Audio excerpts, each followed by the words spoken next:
Hi friends, வணக்கம். Welcome to Kuzhali kitchen.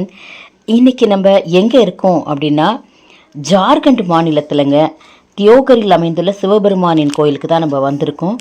இது ஒரு புகழ்பெற்ற ஜோதிர்லிங்க கோயிலுங்க. இது ஜோதிர்லிங்கத்தில் இதுவும் ஒன்றுங்க. இது 12 ஜோதிர்லிங்க கோயில் இருக்கும். மொத்தமாக 12 ஜோதிர்லிங்கம் இருக்குது. அதில் இது ஒன்று தான் இந்த பாபா பைத்யநாத் மந்திர் அப்படின்றது.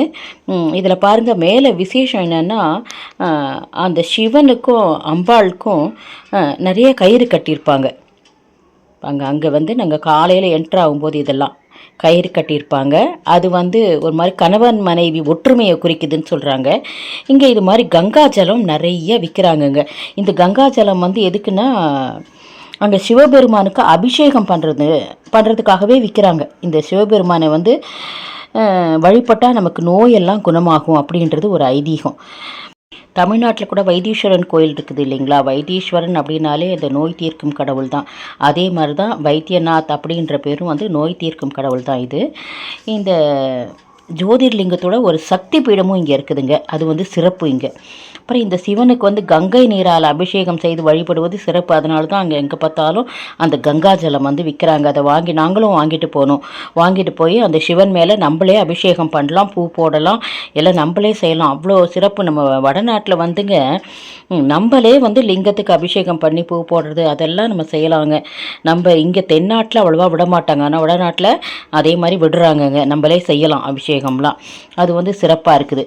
அப்புறம் பிரதான அந்த வைத்தியநாத் உள்பட மொத்தம் அந்த கோவிலில் எத்தனை கோயில்னா 22 கோயில் இருக்குது. சின்ன சின்ன கோவில்களாக 22 கோயில் இருக்குதுங்க. காலபைரவ கோயில், பார்வதி அம்மன் கோயில், கணேஷா டெம்பிள் அப்படின்னு சொல்லிட்டு ஒரு 22 லாஸ்ட்டு கொஞ்சம் கிளிப்ஸு போட்டிருக்கேன் நான். அந்த கோவில் பார்க்கும்போது ஒயிட்டாக நல்லா ஹைட்டாக தெரியுது பாருங்கள். மெயினாக 2 டெம்பிள், அதை சுற்றி நிறைய சின்ன சின்ன கோவில்கள் இருக்கும். இது பாருங்கள், ஃபஸ்ட்டு ஒரு 300 ரூபா கொடுத்தா ஸ்பெஷல் டிக்கெட்னு சொல்லிட்டு சொன்னாங்க. ஆனால் நாங்கள் அப்புறம் பார்த்தா எங்கள் கூட வந்தவங்க எல்லாமே லைனில் போகலாம் அப்படின்னு சொன்னாங்க. உடனே சரி லைனில் போக ஆரம்பிச்சிட்டோம். நாங்களும் லைனில் போய் நின்றுட்டு எப்படியும் ஒரு 3 ஹவர்ஸ் ஆச்சுங்க. லைனில் போய் நின்று அந்த ஈஸ்வரனை அந்த பைத்தியநாத்தை தரிசனம் பண்ணுறதுக்கு. அப்படி தான் நாங்கள் போனோம். பாருங்கள், அங்கே லைனில் நின்றவங்களாம் போல் பம்னு சொல்லிக்கிட்டே இருந்தாங்க. ஃபஸ்ட்டு எங்களுக்கு என்ன சொல்கிறாங்கன்னே புரியல. அப்புறம் பார்த்தா வர்றவங்க எல்லாருமே அதை தான் சொல்லிக்கிட்டே வந்தாங்க. போல் பம்னு சொல்லிட்டு வந்தாங்க. அங்கே அடிக்கிற அந்த மியூசிக் கூட ரொம்ப நல்லா இருந்துச்சுங்க, வித்தியாசமாக இருந்துச்சு. பாருங்கள், கீழே அதை அடிக்கிறது கூட கொஞ்சம் நான் எடுத்திருக்கிறேன். அதே மாதிரி காவடி மாதிரி 2 சைடும் இந்த தூக்குவாங்க இல்லைங்களா, டோலி மாதிரி இருக்கும்ல, அது தூக்கிட்டு போகிறாங்க வேண்டிக்கிட்டு. பாருங்கள், உங்களுக்கு நான் எடுத்திருக்கேன் பாருங்கள்.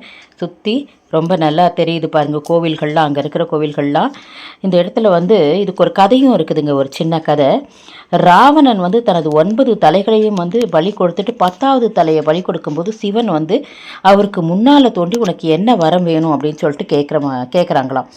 அப்படி கேட்கும்போது எனக்கு இங்கே இருக்கிற சிவனை நான் லங்கைக்கு எடுத்துகிட்டு போகணும் அப்படின்னு சொல்லிட்டு சொல்கிறாராம்.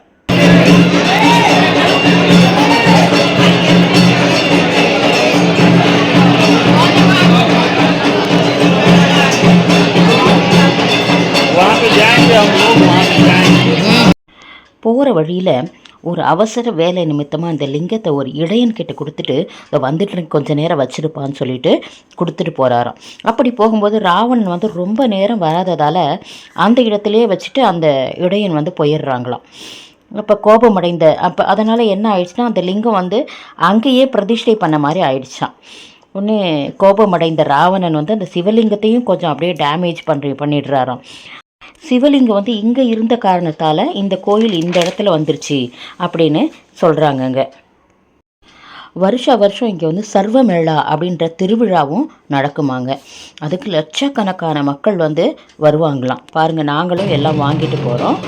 அப்புறம் பீகார் சுல்தான்கஞ்ச் அப்படின்ற இடத்துலேருந்து 108 கிலோமீட்டர் இந்த கோயிலுக்கு கங்கை நீரை எடுத்துகிட்டு இங்கே அபிஷேகம் செஞ்சு வழிபடுவாங்களாங்க.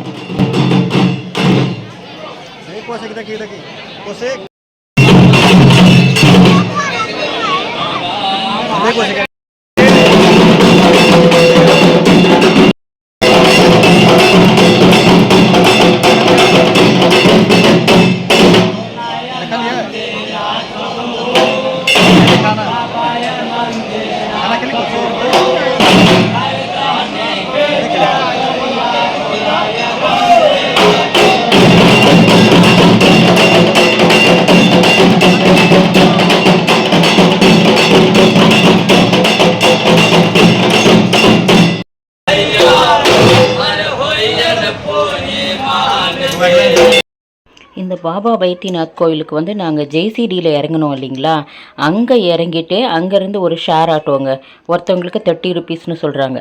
ஷேர் ஆட்டோவிலேருந்து நம்ம பாபா பைத்தியநாத் டெம்பிள்னால் அங்கே கொண்டாந்து விட்டுடுறாங்க. அங்கே கொண்டாந்து விட்டுட்டு இதெல்லாம் நாங்கள் வந்து சுற்றி பார்த்துருக்கோம் பாருங்கள். அங்கே பூஜையெல்லாம் பண்ணுறாங்க பாருங்கள். அதுக்கப்புறம் இது வந்து நம்ம திதியெலாம் கொடுப்போம்ல, அது மாதிரியும் அங்கே செய்கிறாங்க போல இருக்குது பாருங்கள். அதுக்கும் எல்லாம் அர்ச்சனைலாம் பண்ணிக்கிட்டு இருந்தாங்க. இவர் தாங்க மூலவர். பாபா பைத்தியநாத் லிங்கம் வந்து இப்படி தாங்க இருக்கும். உங்களுடைய பார்வைக்காக தான் நான் இதை போட்டிருக்கேன். இந்த லிங்கத்தை தான் நம்ம லயனில் போய் நின்று பார்த்து நம்மளே கங்கா ஜலத்தில் அபிஷேகம்லாம் பண்ணலாங்க.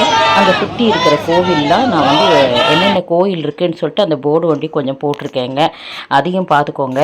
இந்த பாபா பைத்தியநாத் டெம்பிளை ஃபுல்லாக சுற்றி கும்பிட்டுட்டு, ஃபுல்லாக வெளியில் சின்ன சின்ன கோவில்கள் நிறையா இருக்குது, எல்லாமே நம்ம சுற்றி கும்பிட்டுட்டு அதுக்கப்புறம் திரும்பி நாங்கள் ஜேசிடி ரயில்வே ஸ்டேஷனுக்கே போயிட்டோங்க. அங்கேருந்து வேறு ட்ரெயின் பிடிச்சி பூரியில் போய் இறங்குனாங்க. பூரியில் போய் இறங்கிட்டு அடுத்து அங்கேருந்து ஒரு ஆட்டோ பிடிச்சி ஒரு ரூம் போட்டாங்க. அங்கே ரூம் போட்டுட்டு வில்லேஜ் கார்டன் நினைக்கிறேன், அந்த ரூமில் போயிட்டு நாங்கள் ஸ்டே பண்ணோம். அங்கே ஸ்டே பண்ணிவிட்டு அடுத்து நம்ம பூரி ஜெகநாத் டெம்பிள், அங்கே இருக்கிற இன்னும் ஒரு 5-6 டெம்பிள்லாம் போயிட்டு கொஞ்சம் பீச்சுக்கெலாம் போயிட்டு வந்தோம். அதை வந்து நம்ம அடுத்த காணொளியில் பார்க்கலாங்க. உங்களுக்கு கண்டிப்பாக இந்த ஜோதிர்லிங்கத்தில் ஒன்றான இந்த பாபா பைத்தியநாத் டெம்பிள் ரொம்ப பிடிச்சிருக்கும் அப்படின்னு நான் வந்து நம்புகிறேன். இது வந்து ரயில்வே ஸ்டேஷனில் நாங்கள் எல்லாம் போயிட்டு வந்து கொஞ்சம் நேரம் வெயிட் பண்ணதுங்க. இது இந்த ரயில்வே ஸ்டேஷனில் இருந்து அதுக்கப்புறமா நாங்கள் அடுத்த ட்ரெயின் பிடிச்சி பூரியில் போய் இறங்கினோங்க. இங்கேருந்து தான் நம்ம வந்து அந்த ஜார்க்கண்டு கோவில் இருக்கு இல்லையா, பாபா பைத்தியநாத் கோவிலுக்கு போயிட்டு வந்தோம். இங்கே இருந்து ஒருத்தங்க பார்த்துக்கிட்டாங்க எல்லாமே.